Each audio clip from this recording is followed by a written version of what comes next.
নমস্কার বন্ধুরা, রিঙ্কুর চ্যানেলে আমার সকল প্রিয় দর্শক বন্ধুদের ওয়েলকাম। আজকে চলে এসেছি ভারতের সর্বোচ্চতম রেলওয়ে স্টেশন ঘুম স্টেশনে। দার্জিলিংয়ের ভিড় থেকে দূরে একটি শান্ত জায়গা হলো এই ঘুম। ঘুম স্টেশনের ঠিক পাশেই রয়েছে বাতাসিয়া লুপ।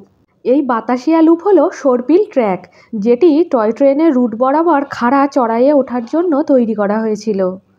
এই বাতাসিয়া লুপের চারিদিকে রয়েছে মনোমুগ্ধকর বিভিন্ন রকমের গাছের বাগান এবং এই বাতাসিয়া লুপ থেকে কাঞ্চনজঙ্ঘার সুন্দর একটি ভিউ পাওয়া যায়। এই মনোরম প্রাকৃতিক দৃশ্যের জন্য এই বাতাসিয়া লুপ ভীষণই বিখ্যাত। দার্জিলিং স্টেশন থেকে কিছু দূরেই বাতাসিয়া লুপ একটি বৃত্তাকার রেলওয়ে ট্র্যাক, যা সুন্দর প্রাকৃতিক দৃশ্যের জন্য বিখ্যাত। প্রথমে ঘুম স্টেশনে কিছু ছবি তুলে নিলাম। এই ঘুম স্টেশনে অনেকক্ষণ দাঁড়িয়ে অসাধারণ প্রাকৃতিক সৌন্দর্য উপভোগ করছি। এই ট্রেনে চড়ে গোটা দার্জিলিং ঘোরার মজাই অন্য রকমের। সুন্দর প্রাকৃতিক মনোরম দৃশ্য দেখলে দু চোখ জুড়িয়ে যায়। এই সময় এই ট্রেনটি ছেড়ে দিচ্ছে।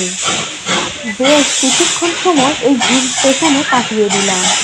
এখানে টয় ট্রেনগুলো ভীষণ আস্তে যাতায়াত করে। কাছেই বাতাসিয়া লুপ রয়েছে। এই বাতাসিয়া লুপে এই ট্রেনটি যখন যায়, অনেকেই ট্রেন থেকে নেমে এখানে ছবি তোলেন। একটা সুন্দর প্রাকৃতিক দৃশ্য এই জায়গাটি থেকে দেখা যায়।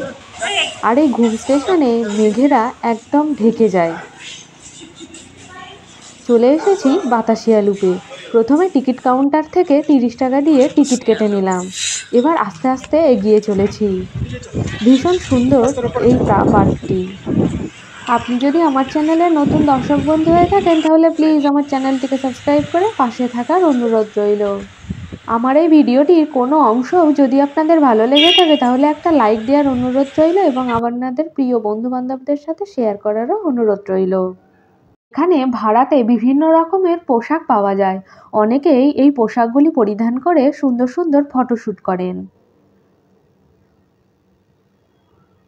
দেখুন, অনেকেই এখানে ফটোশ্যুট করছে। এই বাগান থেকে কাঞ্চনজঙ্ঘা পর্যন্ত একটা অসাধারণ দৃশ্য দেখতে পাওয়া যায়। আর কাছেই রয়েছে ভারতীয় পতাকা। অসম্ভব সুন্দর এই দৃশ্য, দেখলে যেন দু চোখ জুড়িয়ে যায়। দেখুন, এখানে অনেকেই বিভিন্ন রকমের পোশাক পরিধান করে ছবি তুলছেন। এই বাতাসিয়া লুপে ভারতীয় সেনাবাহিনীর গোর্খা সৈন্যদের স্মৃতিস্তম্ভ রয়েছে, যারা ভারতীয় স্বাধীনতা আন্দোলনে শহীদ হয়েছিলেন। চারিদিকে রয়েছে গাছ, বিভিন্ন রকমের গাছ।